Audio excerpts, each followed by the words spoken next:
Good afternoon, Max Brantley with the Arkansas Times on Thursday, October the 17th. Well, news this morning from the State Racing Commission.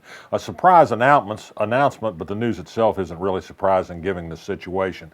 Southland Gaming in West Memphis, which has been having Greyhound racing there since 1956, announced an agreement today with its dog kennel operators to end racing at the track in West Memphis by the end of 2022. They've reached an agreement with the kennel operators to phase out racing, reducing racing in each of the next 3 years so that there's time to transition the dogs into foster homes and out of the racing business. The Greyhound operator is going to get an undisclosed amount of money to go away. They're getting a windfall from the purse fund from casino gambling. Southland is able to do this now because it's a full-fledged casino under Amendment 100 produced last year. No longer needs the money-losing Greyhound racing operation, and it'll become just a full-time casino. It wanted assurances from the Racing Commission that they'd be unaffected by ending racing there, and the amendment was written with that expectation in mind. This is the product of intense pressure from humane groups that have been trying to end the dog racing game around the country, and they've been very successful, finally winning a voter-approved referendum in Florida to end Greyhound racing there. The indications were clear that Arkansas was going to be next in the target, and so Southland decided to grab the bull by the horn, so to speak, and get the job done now. There's just a pitiful amount of money wagered on dog racing in West Memphis, $16 million a year versus $3 billion on casino gambling at Southland. Good news to humane people. Everybody seems happy with the agreement, and so a fact of Arkansas life for some 60 years is about to go away. Tonight, big news perhaps for the Little Rock school teachers in the Little Rock School District. The Community Advisory Board, a somewhat powerless group that functions as an advisor to State Education Commissioner Johnny Key on operation of the state controlled school district, are going to talk about ways of dealing with personnel in the months and years ahead. Now that the teachers union has been thrown out of the district as a bargaining agent, their contract ends October the 31st. Johnny Key says he'll honor the terms of that contract for the rest of this year, although he hadn't been very trustworthy on other matters, and teachers are understandably nervous and about what other punitive things that he may put in place on teachers through his community advisory board, which he selected, by the way, and tends to be more sympathetic to him than to the others at the table in the Little Rock School District. The Arkansas Supreme Court today refused in a one-sentence order to hear Wendell Griffen's argument that he should get a full hearing on the Supreme Court's decision to take him off all cases related to the death penalty because of his participation in the death penalty protest. He's never had a full hearing on this.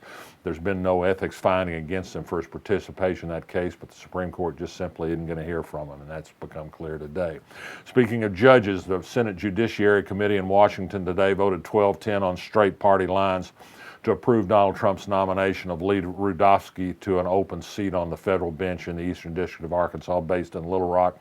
He's a certifiable right-wing Republican, which of course is the case with all of Trump's nominees. He was called out by Democratic senators today for his arguments against abortion and in support of anti-abortion laws, for his filing a brief in opposition to same-sex marriage, a position he's later repudiated. Now it's the law of the land.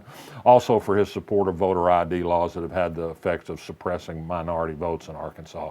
He'll undoubtedly get confirmed by the Senate, although not likely with very many Democratic votes.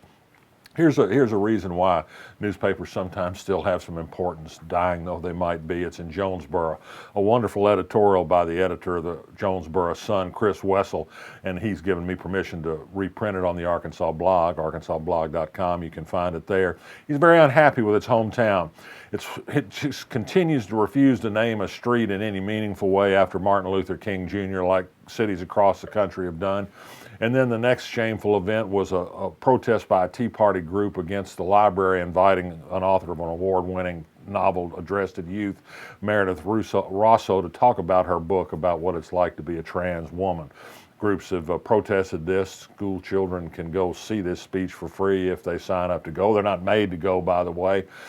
Wessel says he's hoping for a changing of heart and minds in Jonesboro. He may have to wait a while. The public representation up there has not been very good. Wasn't long ago they had a state representative who defended slavery, you might recall. Well, elsewhere, on a happier note, Deepak Chopra and Alice Walton are linking up to have one of Chopra's sage and oh, what is it? Anyway, it's a symposium he holds every year about global well-being, and for a more joyful world. We can use a little bit of that, can't we? There'll be experts in well-being that'll speak at the Crystal Bridges in November, courtesy of the Waltons and the Deepak Chopra Foundation. So perhaps that'll lift your spirits. It won't lift your spirits to read French Hill's letter to people who complain that he's not doing enough to get rid of Donald Trump in the White House. I've got a copy of his letter, his boilerplate letter on the blog today. It's a pretty smarmy piece of work. The Democrats just have been wanting to impeach Trump forever for no good reason on secondhand information. By now we have a lot more firsthand information that his efforts to extort Ukraine to go after Joe Biden are pretty clearly was a plan in the works and participated in by many people. So if you want a little well-being, I'd say keep resisting. I'm Max Brantley. I'll be back tomorrow.